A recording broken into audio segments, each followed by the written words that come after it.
responsibilities. Every one of them will be held accountable. And these brave victims are going to tell you what they witnessed, so other people hopefully will have the courage to come forward and tell their story. Right now, I have the honor of working with one of the best lawyers and law firms in America based here in Texas, Hilliard, Martinez, and Gonzalez.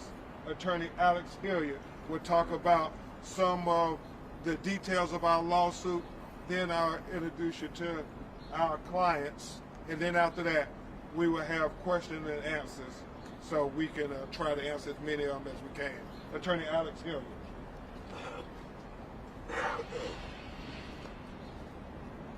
The evidence in the investigation, which has been underway, including the inspection of the NRG Stadium, has revealed that the criminal behavior in this case started weeks prior to the date of the concert.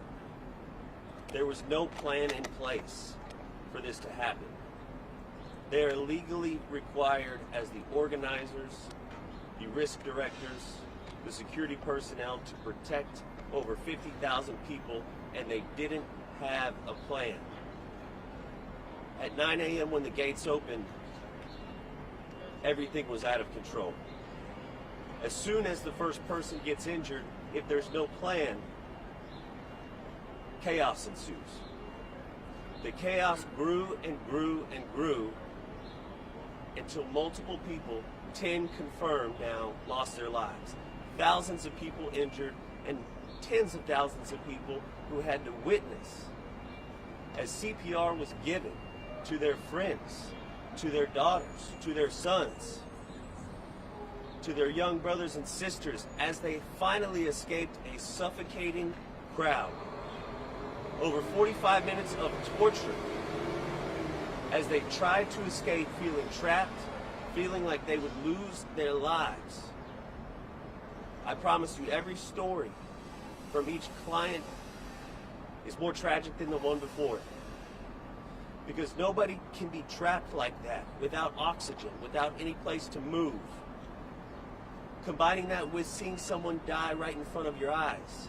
And when you finally do escape that war zone and you get out of that crowd, you see multiple bodies on the floor. The medical staff was egregiously short-staffed. They did not have enough personnel. They did not have enough stretchers. They did not have enough defibrillators to try to resuscitate all the people whose hearts weren't beating. We inspected the NRG Stadium where this concert took place. Our experts have confirmed from the evidence that was obtained that this concert never should have been approved in the first place. We are talking about the largest organizer and promoter of festivals and concerts in the world. And when that happens, a failure of epic proportions on this type of scale, it is criminal. It is nothing but criminal. They have a higher duty to protect the public. They sold $350, $400, $450 tickets and decided not to protect even one of their ticket holders. Sadly, a lot of our clients didn't even understand when they bought their ticket, because how could they? That they were actually buying their own death sentence. We are honored to be representing our clients in this case. And at this time, I'd like to introduce to you a few of them so you can hear their stories. Key question, you said 10 victims. Nine victims. I apologize.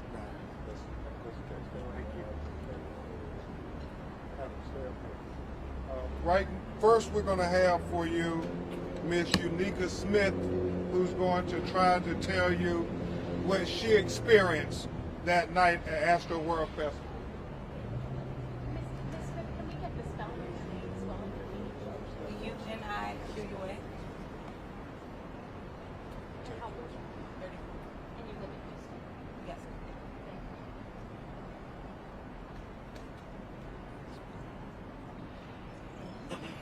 The Astroworld Music Festival was by far the most traumatizing experience of my life.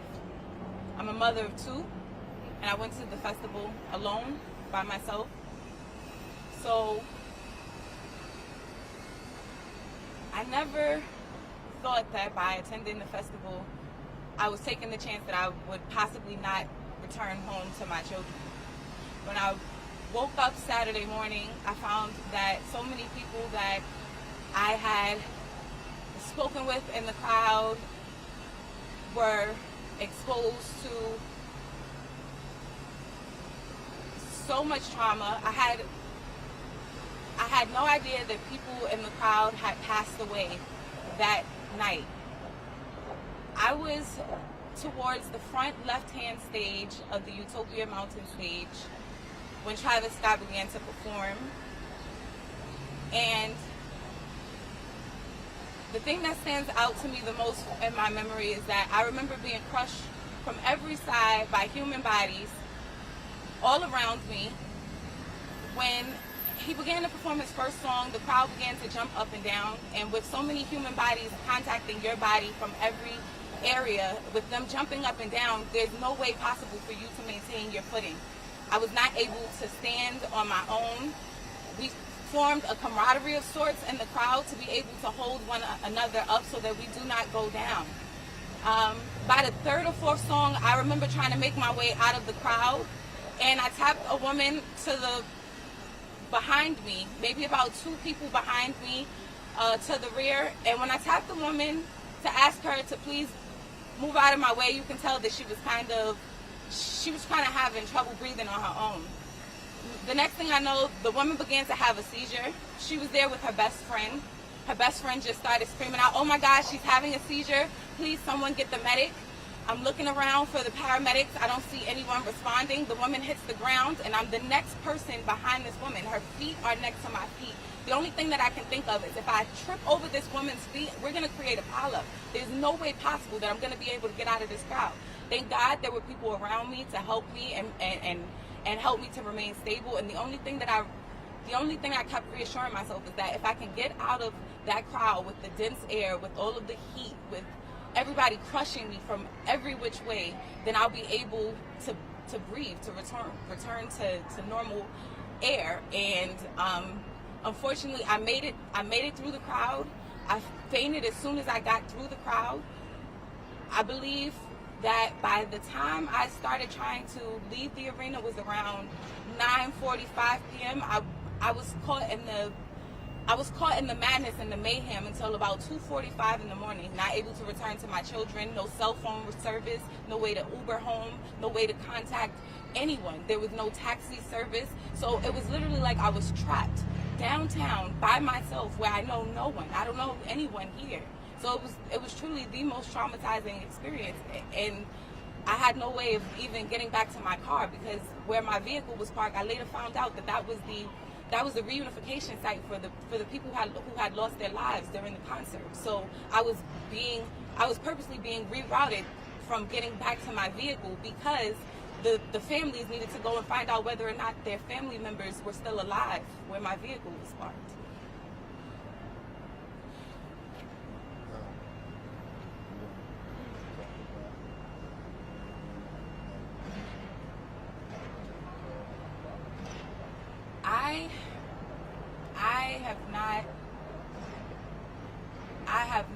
I know for a fact that I'll never attend.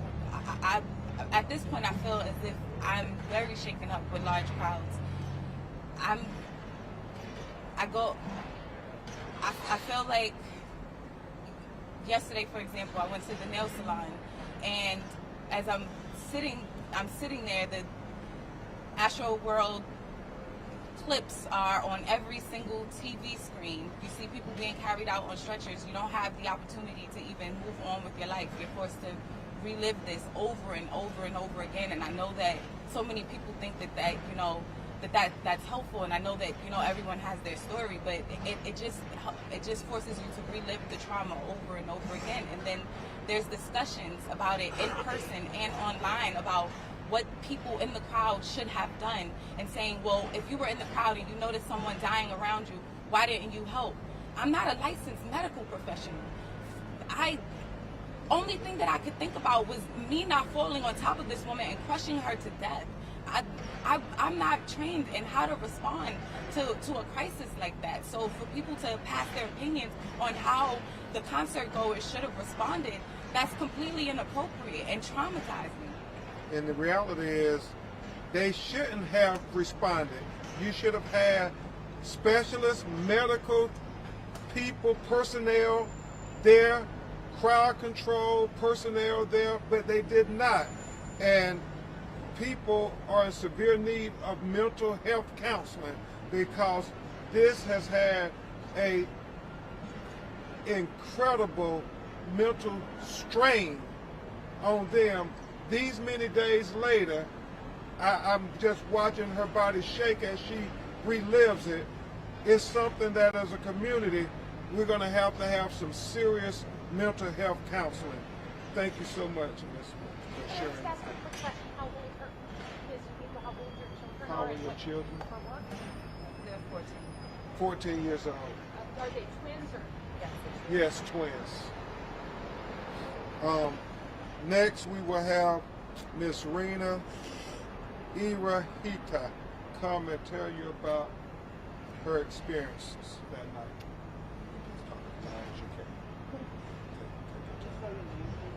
I'll spell it. You want to spell it? Okay. REYNAIRAHETA.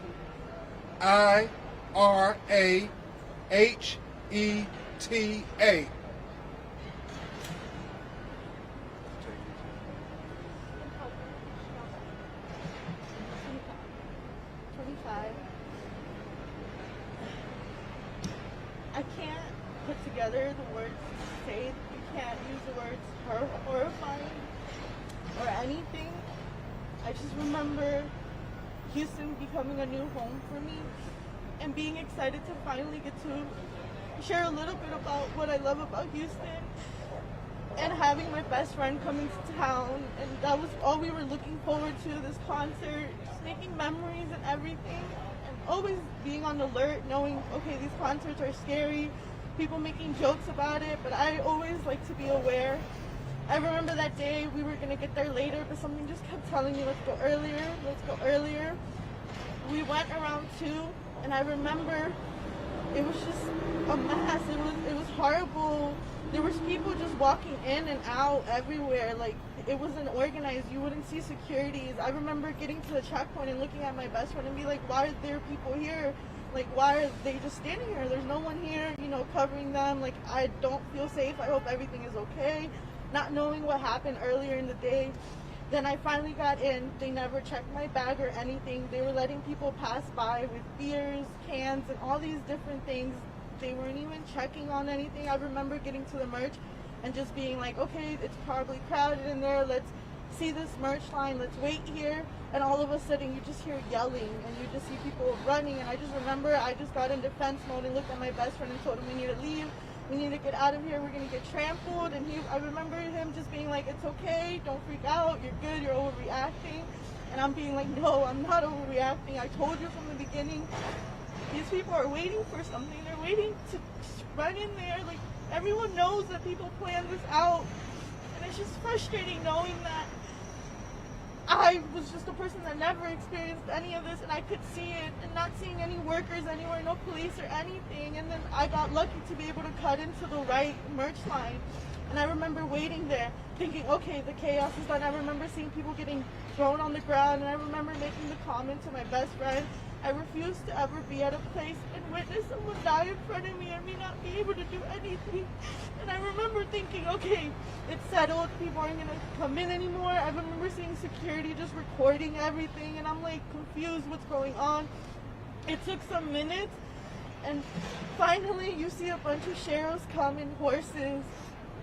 And the annoying thing is, instead of them going to block off the VIP section, preventing from more crazy people to come in, they all just face us.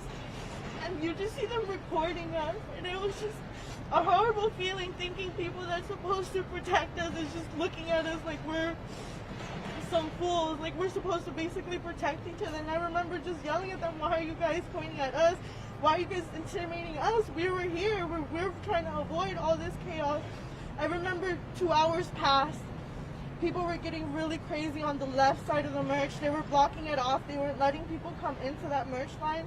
And I remember just saying, something's crazy is going to happen. I still don't feel comfortable here. And I remember my friends trying to joke off, trying to get me to feel good about it and not overreact like I always do.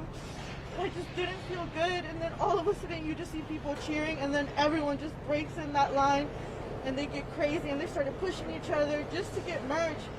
And then I remember I was like, no, I was like, my line is short. I know something's gonna happen. And I just remember looking back, and then everyone just running, jumping, them pushing us to the side, not caring. And I remember yelling at them, like, why are you guys acting like this? Like, it's nothing. Like, we've been here for hours. Like, at least be respectful. Don't throw us to the side or anything. And I remember just dealing with that for 4 hours, being in that merch line, asking people, can you please give people water? Can you give us this? And I remember security just joking with us, laughing at us, telling us, oh, you guys are okay and everything, trying to joke around about us, about the merch and all these things. And I'm like, this is so insensitive. Thank goodness for that merch line, because I was able to also meet 2 other people. And those 2 other people, we stuck together. It was about 6:30 where we finally were able to go into the event. And I remember, I need to go get water for everyone. I need to make sure that we're good and everything. You guys stay together. And I went with one of my friends. We were in the long lines. You couldn't even get water. The horrible thing is, the free water stations, they only had one in the beginning when you enter, and then one all the way at the end, and no one could see where the porta potties were, and the lines were ridiculous, and the only way that you could get water is if you had a container. And I remember people begging, asking for empty water bottles, asking for anything, and being able to just, okay, I'm gonna take care of my team. And we were good. Little Baby performed. It wasn't that wild. And then it was time to move to the Travis stage. And when I saw people there, I didn't think much of it. I was just like, okay, I hope they're okay. I remember people just suffocating because people were just smoking in the crowds. There was different things going on. And in the type of environment like that, you can't have a lot of the oxygen taken away.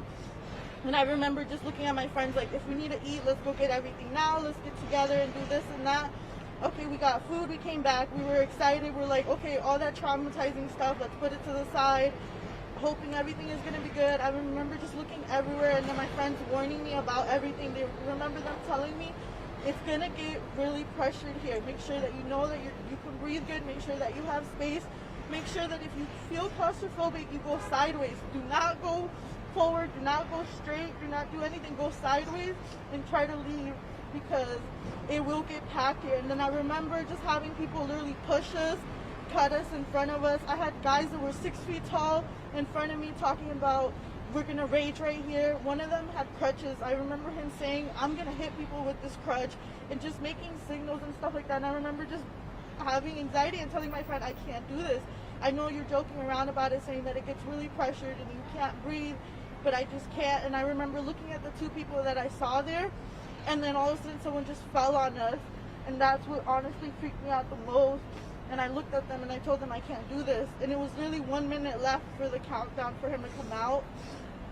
That moment I heard that time go down, and that annoying music finally stopped, which I can't stop hearing that music, by the way. Like, every day it's just playing back and forth, and it's just traumatizing.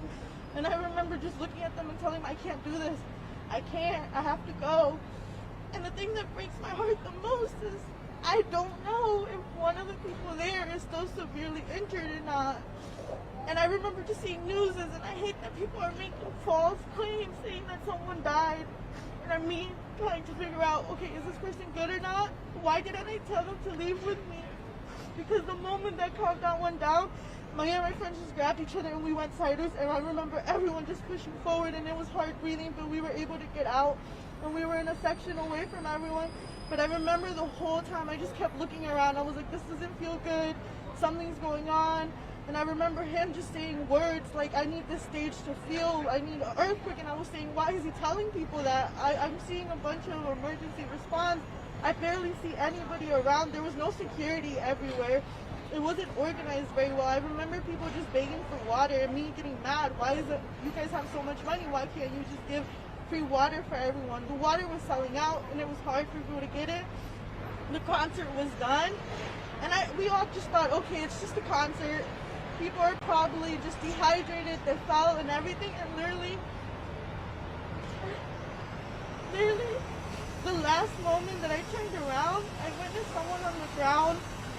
They were getting compressed, and there was an EMT machine on them, and I just remember yelling at the paramedics, please do your job, you're not doing it right, you're not taking care of him, and just yelling.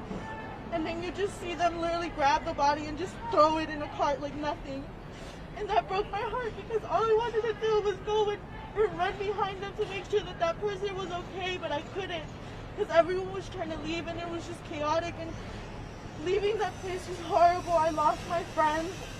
I got lucky that I knew where my parking lot was, but all that moment, I didn't know how crazy everything was because I had no service, and then waking up the next morning having calls and texts from people asking, are you okay, are you good, this and that, and I was wondering what's going on, and then finally looking at the news and seeing the stuff that I saw wasn't just what I was thinking, was really more than traumatizing. That word can't even, I can't even speak of it because it's such a horrible feeling, thinking that I witnessed someone lose their life right in front of me and have people there just say, oh, it's drugs or it's just this and that, and me saying it's a life. It could have been more, and then seeing the face of who it was breaks my heart to this day, and it's horrible because all of this could have been prevented before the event could have even happened. Reina, can she say something en español? ¿Habla español? ¿Puedes decir algo en español, por favor? Lo que ocurrió en este evento era bien horrífico. Yo pienso que todo eso se podía ser menos, pero la seguridad no nos importaba.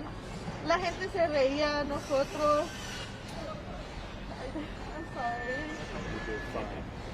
And what Unica and Raina is articulating is very similar to what everybody said. They went to the concert expecting it to be safe, not expecting it to be deadly. And they are shaken. And they keep having these nightmares even while they're awake at nail salons, still thinking about what they witnessed. And there are literally dozens of other people who have told us just as horrific stories. Next, you're going to hear from Dijon Isaac to tell you about what he experienced. It's D-I-S-H-O-N. So I was on the left side of the stage.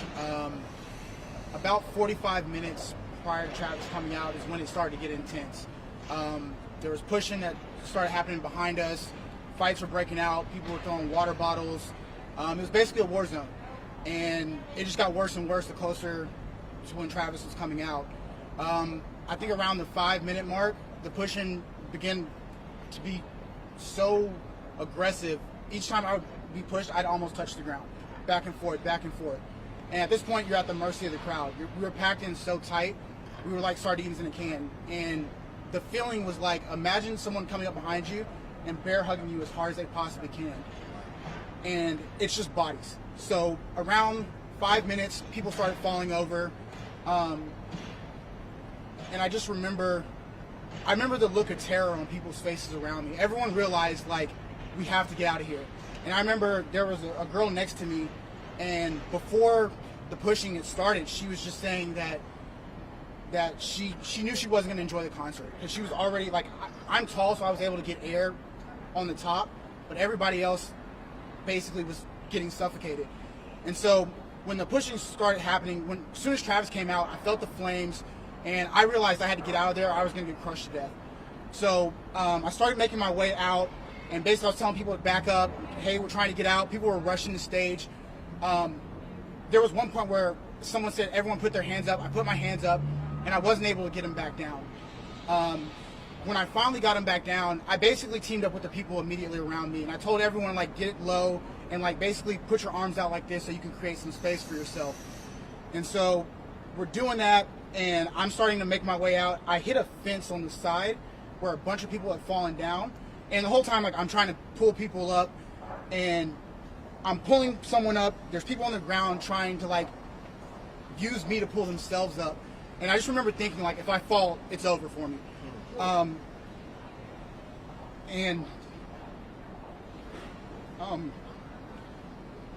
So I find a way to get off the wall, and I start going to the back.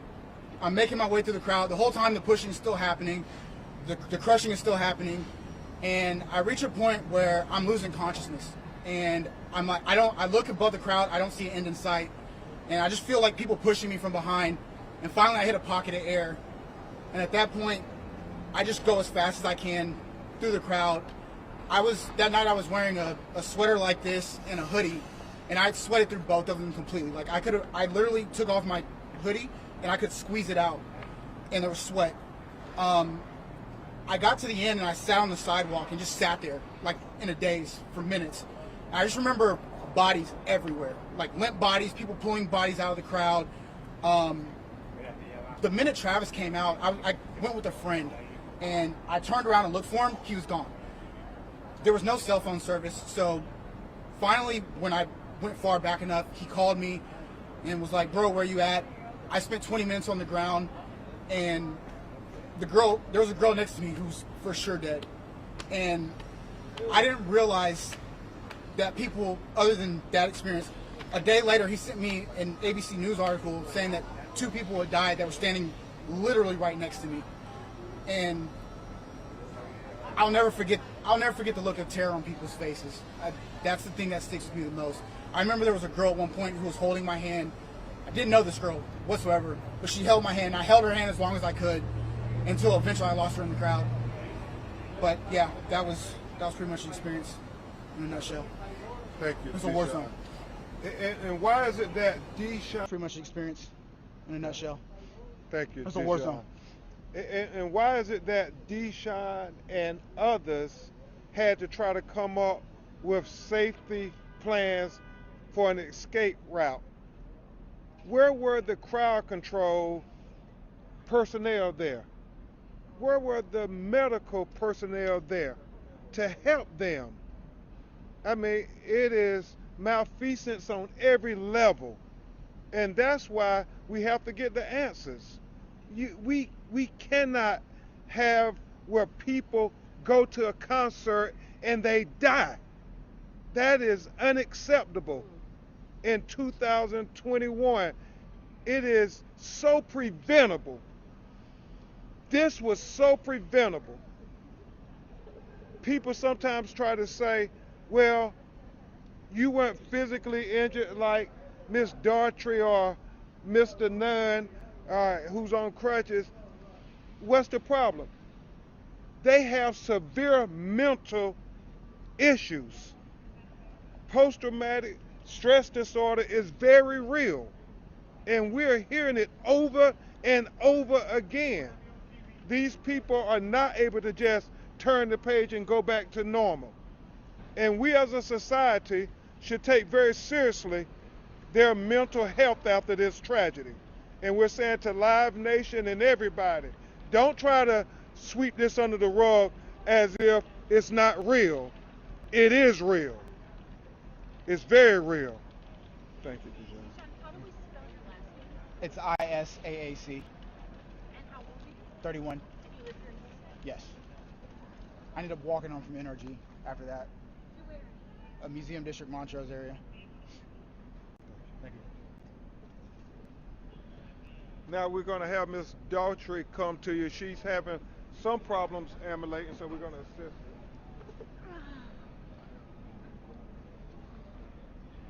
Okay. Just take your time. I've never experienced anything of a it's like, I just literally thought I was gonna die. I was like, I never thought that going to entertainment would turn out to be such a disaster. It was a nightmare that I never forget. I can't sleep at night. Every time I close my eyes, I see it. It's just, I'm lost for words for it. Never seen so many people on the ground fighting for their life. Never know that you will buy a ticket and it will be your death ticket. It's just, it's devastating. It's like a nightmare. I don't even like talking about it. And that's her mental injury. Can you tell a little bit about your physical injury, Miss Daughtry, and When what? I fell to the ground. My back, I was walked on. If it wasn't for my brother, I probably wouldn't even be here today. But we managed to get out the crowd. But I was walked on my back, my leg. I already had my ankle messed up, and it got injured. I It was like I couldn't breathe. I was.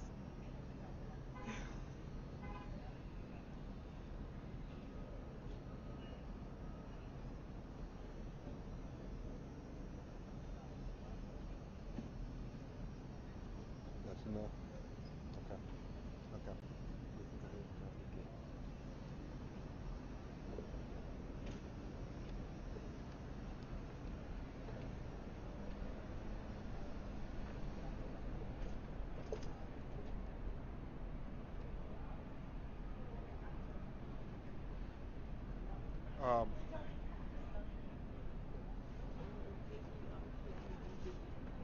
And, and I will spell it loud so everybody can hear.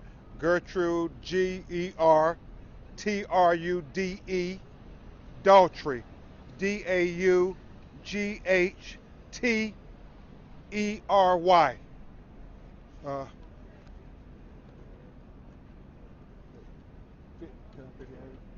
59 years old.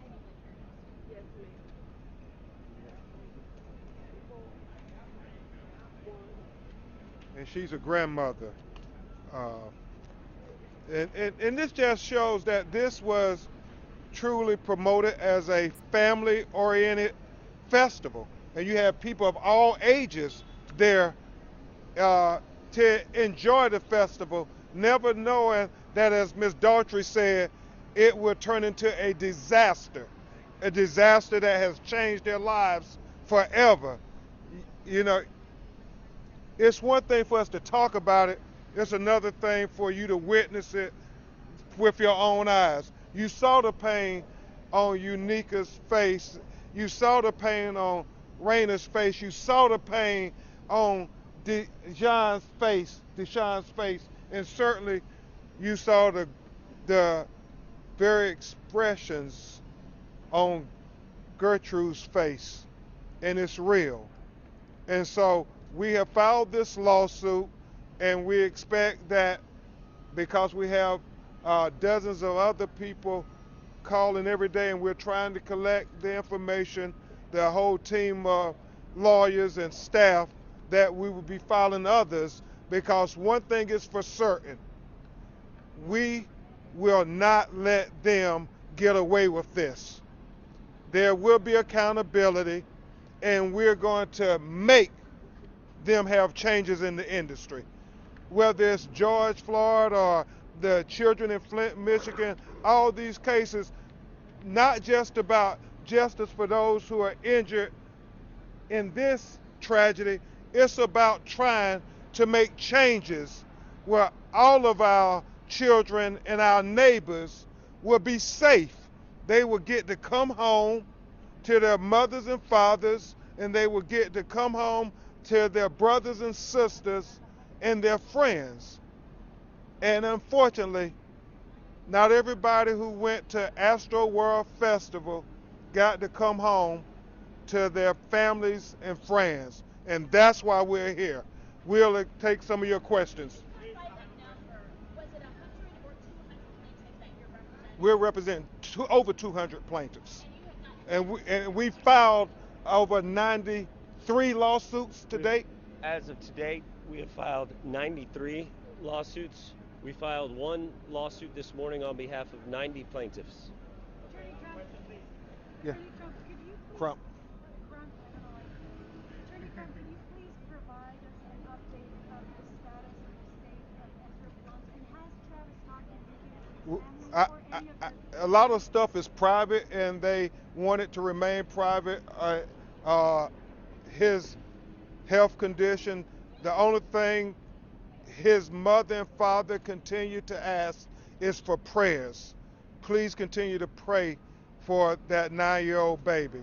That's the only thing. They don't want to get into anything else, but ask everybody to pray for them. Yes. Yes. And I have a question. Yeah. You said that you're going to look for every responsible party in this. Absolutely. Everybody. What about Travis? Everybody. His name is on the lawsuit, but Live Nation, we don't ever want it to get lost. That Live Nation is the largest concert promoter in the world. They do these every day. If Travis Scott is accountable, he absolutely should be held accountable. But don't forget that Live Nation does this every day, all day, every part of the world. So if we want the change to make sure people are going to be safe, we got to be talking to the person who is the parent corporation, the industry leader. That's the only way you get change. That's the only way we save lives. We don't just point at the little people, we point at all of them, and we don't let the big people get away. Mr. Crump. Yes. This morning, a spokesperson for Travis Scott said it was hours before he and some of the other folks in the circle knew about the extent of the tragedy. By that? We're investigating everything. We're not taking anybody's word for anything. That's why we had all our experts out there on the scene, meticulously documenting. We're getting all the audio from all the 911 transactions. We won't leave not one I undotted or one T crossed, because they matter. They deserve that. Israel deserves that. People who lost their lives deserve every question to be answered. So we're not going to let anybody off the hook. Yes, ma'am. Alex, you take this one.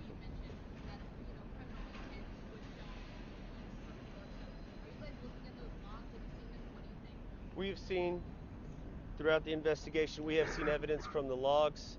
It does show that there was knowledge on behalf of the promoters, on behalf of the security and for-profit medical corporation that was hired to be there to protect people. This was a mass casualty event and should have been shut down long before it actually was finally shut down by the HPD, the Harris County Police Department.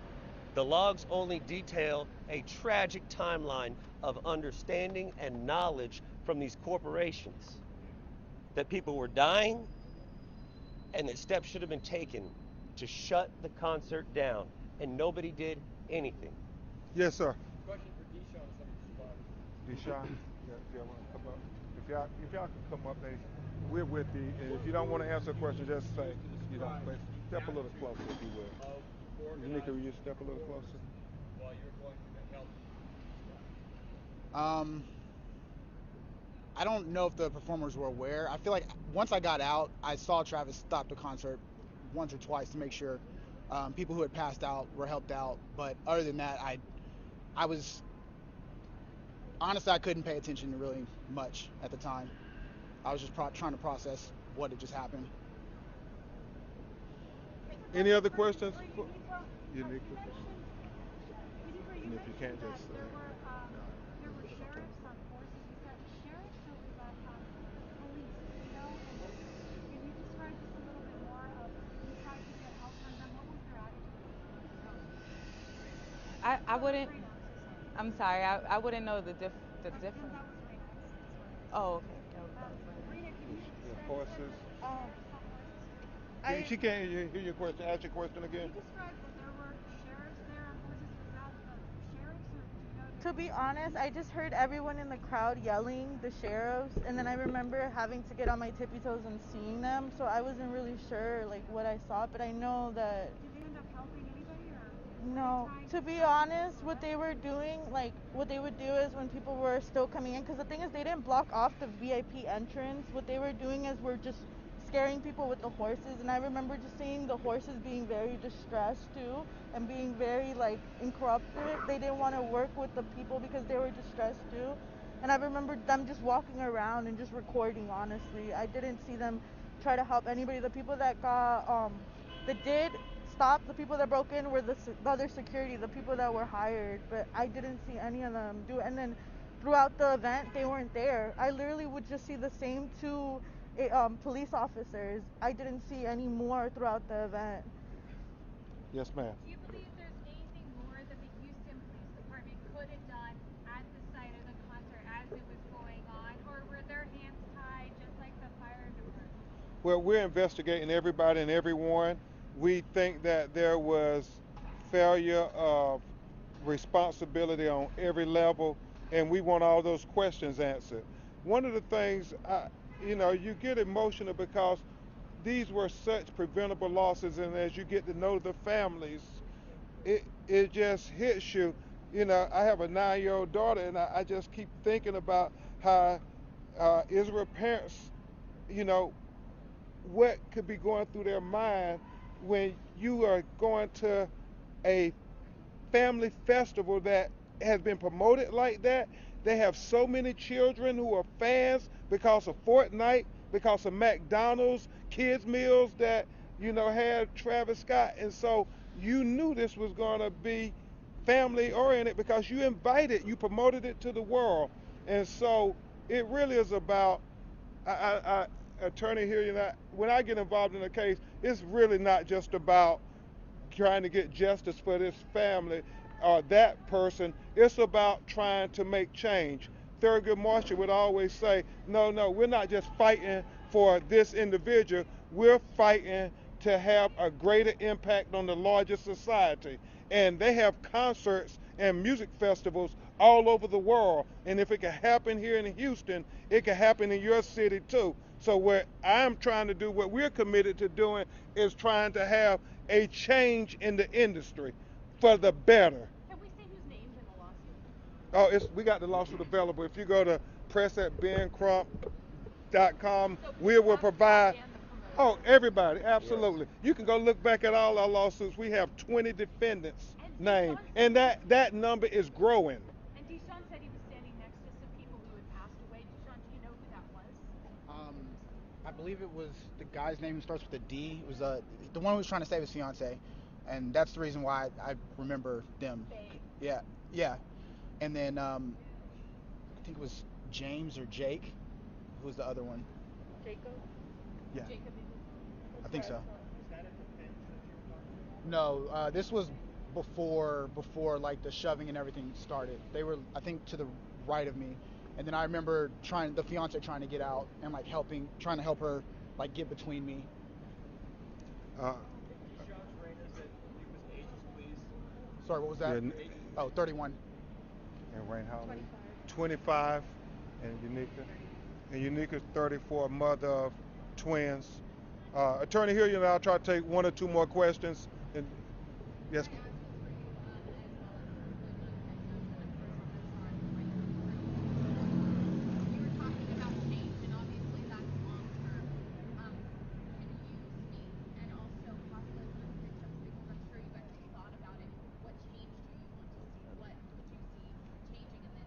Certainly, I'll go first, and then Attorney Hilliard, and then if any other witnesses. When you think about crowd control, they know how many tickets they sold. You know how big the arena is. You can predict and strategize what to do. You have to have, I'm sure the demographics, you have to have proportionality.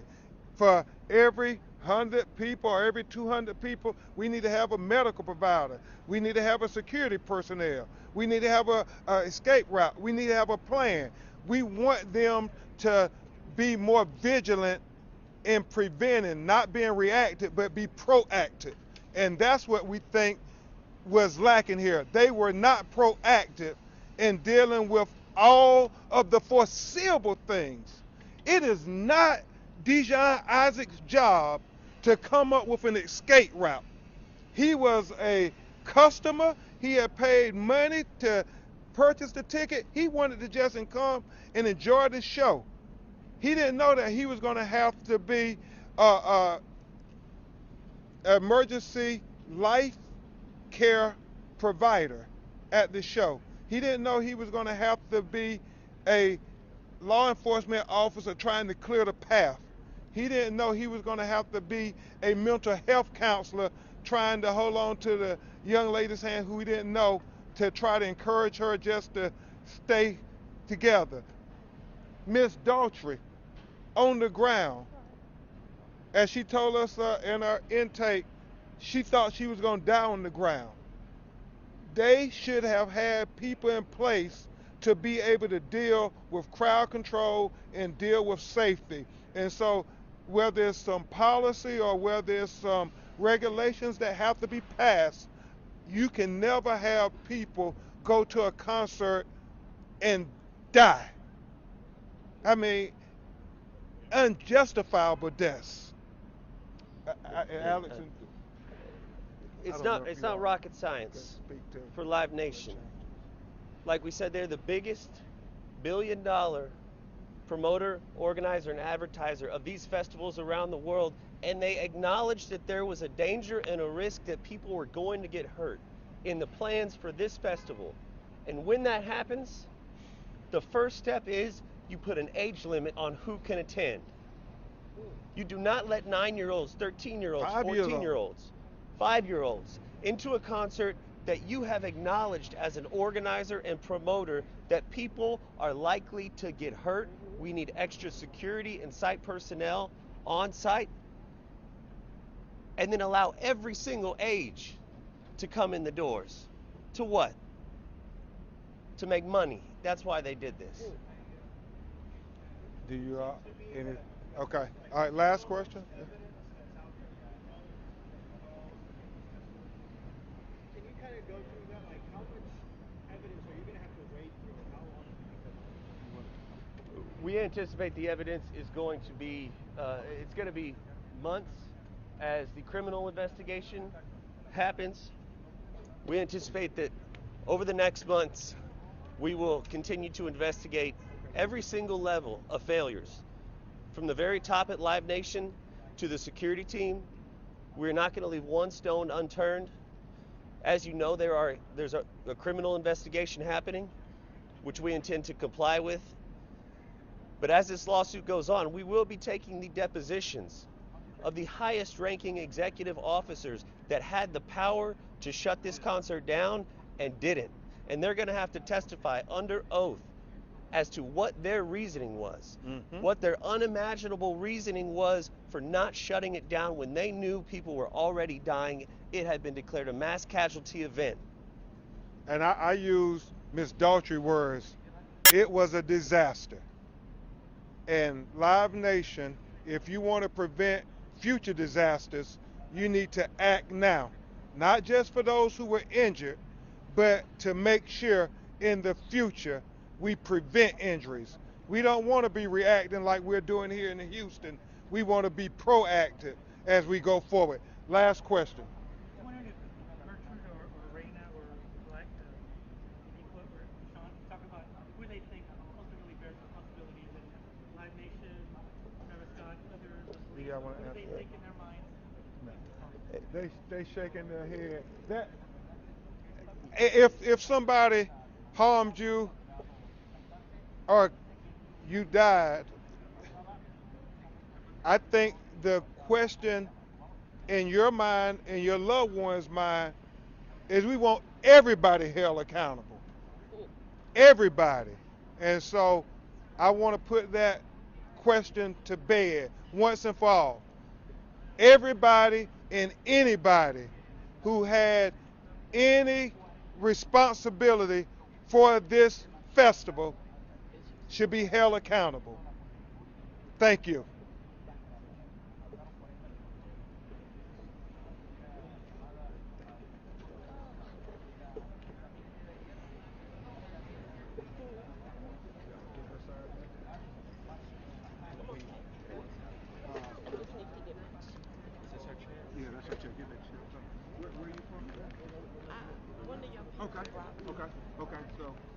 job? Did we have some transportation Yes. for her?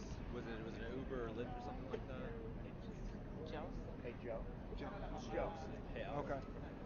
Rena, who brought do me a favor, will you grab her side Oh, of Miss the Dutch, aisle? we have a. Hi. Now, just, I don't want you to put too much pressure. We're getting you a ride home, Miss Dutch. Okay. Okay, let's take her to the bench over here, right? Yeah. Leave over there, Thomas. Let's go.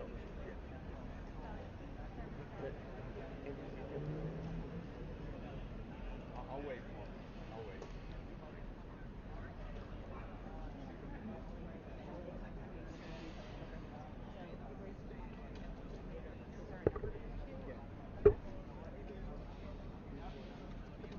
Shannon,